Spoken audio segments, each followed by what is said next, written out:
E o que eu quero trazer para cá é o seguinte: como que a política pode influenciar diretamente nos resultados que a gente tem?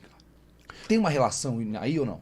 Tem, e assim, tem uma coisa que você falou sobre o Brasil e que eu acho de tudo que você me explicou aqui, da analogia ou da metodologia da Forja, e todos os exemplos que você trouxe, você apontou que isso existe para mim de uma forma indireta.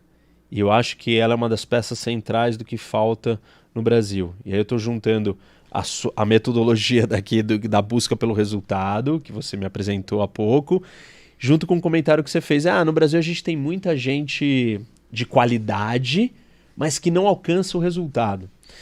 E, para mim, parte do porquê essas pessoas não alcançam o resultado não é só porque elas não sabem performar, mas porque tem um elemento para você alcançar resultado que é o trabalho em equipe.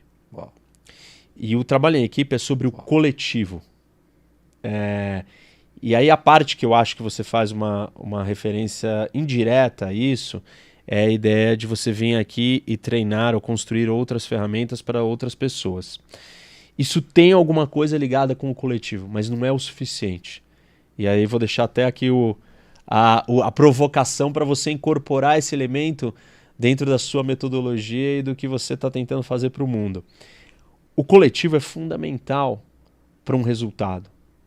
E as sociedades que deram certo são sociedades que têm um elemento que a gente chama de capital social. Não é capital humano, não é capital intelectual, não é capital financeiro, é capital social. Não é empreendedorismo, é capital social. E o que é capital social?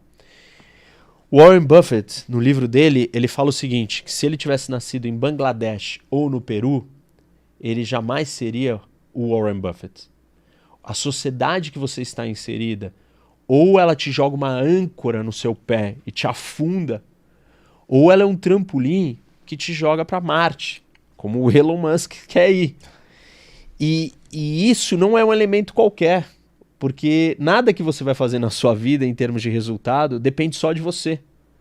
Depende do ambiente onde você está inserido. Não só o ambiente externo, como ele limitar os contextos ou possibilidades que você tem, mas como uma plataforma que te ajuda ou te impede. E não tem resultado sem os outros. Por quê? Porque você não vive numa bolha sozinho.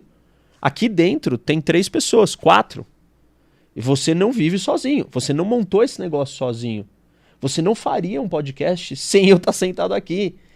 Então, absolutamente tudo que o ser humano for fazer, porque a gente não vive na ilha, no náufrago, não é o Tom Hanks com o Wilson, com a bola, é sempre você com outro ser humano, e toda vez que tem outro ser humano, tem política. Então, uma sociedade que dá certo, ela é uma sociedade que ela funciona bem coletivamente. Resultados de grandes atletas, grandes empreendedores não acontecem só pela performance daquela pessoa.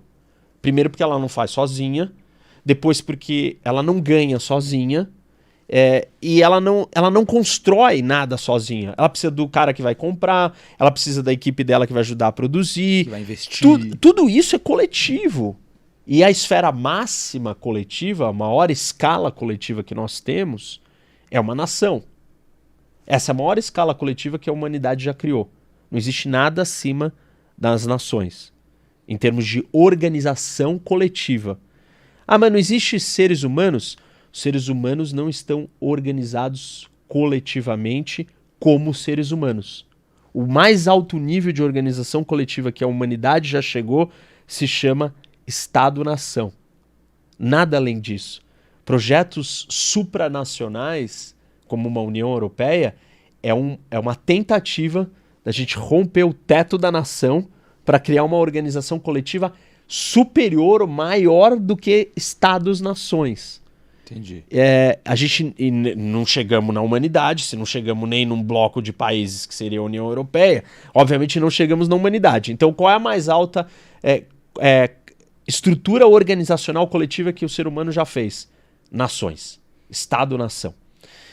E quem governa o Estado-nação é a política. Na verdade, a política governa todas as interações acima de uma pessoa. Se você estiver sozinho nessa sala e tiver que governar a sua vida, você não precisa fazer política. Porque não tem ninguém aqui.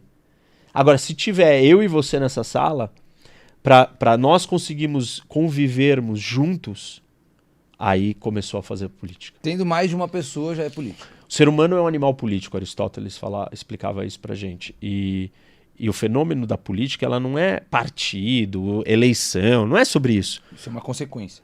Isso é uma manifestação de um tipo de política formal para um objetivo específico. Tá. Mas a política existe como um fenômeno humano todas as vezes que tem mais de um ser humano. Então, tem você e sua esposa, tem você e seu pai, tem o seu irmão, tem seu sócio, tem seus colaboradores, tem o seu time, tem o seu vizinho. Todas as vezes que você tá com alguém, tá rolando política. Eu posso dizer que o objetivo, no cenário ideal da política, é conseguir, de certa forma, uma harmonia ali no ambiente onde tem mais de uma pessoa? Isso. É uma harmonia, não sei se é uma harmonia, mas a capacidade de convivência satisfazendo as necessidades, desejos e interesses de todos. Mas, por exemplo, assim, num momento como a gente vive, independente do resultado, de certa forma, pelo que a gente consegue ver, não existirá essa harmonia. A harmonia, ela não precisa existir em você abraçar o outro. A harmonia, vamos usar o conceito de harmonia num sentido mais amplo, de vamos conviver todos satisfazendo os interesses de todo mundo. Ou de uma grande maioria. Isso. Tipo, assim, você não satisfaz todos os interesses de todo mundo em todos os momentos, mas você satisfaz interesses de uma maioria e preserva alguns outros de uma minoria, porque senão você acaba com os interesses dessa minoria e você não quer fazer isso. E a democracia não é sobre isso. É sobre você preservar coisas mínimas para todo mundo. Tá garantido. Entendi. Tipo, eu não vou entrar aqui na sua casa, e levar tudo que é seu injustamente. Ah, mas isso acontece? Claro que acontece, mas isso é uma falha do sistema. E o próprio sistema criou meios para impedir que isso aconteça. Como? Com a polícia, com as regras, com a punição para quem faça isso. O sistema não é perfeito, então isso vai dando erro, vai acontecendo coisas erradas, mas o desenho dele é para que você consiga que todo mundo viva minimamente num espaço que funcione para todos. Esse é o conceito ideal de política. Isso, assim, na verdade a política ela não precisa ter um objetivo, mas é uma descrição de como ela funciona. Ah, entendi. Porque que ela, assim, claro, tem gente que vai dizer que a política tem que ser moral, tem que ser ética, tem que elevar, tem que produzir coisas boas. Mas acho que nós temos que olhar para a política de um jeito mais bruto, mais puro. E o mais puro a política é o espaço aonde você começa a interagir com outro ser humano. Tá. Dois seres humanos começam a interagir. Você tem história, cultura, vontades, desejos e objetivos diferentes dos meus. E os meus, por serem diferentes dos seus, vão entrar em choque. Nós vamos entrar em choque. O que nós queremos. O que nós queremos fazer com esse espaço. Você, decorou isso daqui desse jeito, mas, cara, eu queria ter um monte de mapa do mundo. Eu não queria que fosse assim. Meu tema é geopolítica, eu quero mapa aqui, eu não quero esse fogo, eu não quero essas coisas. Vigor, né? Ok.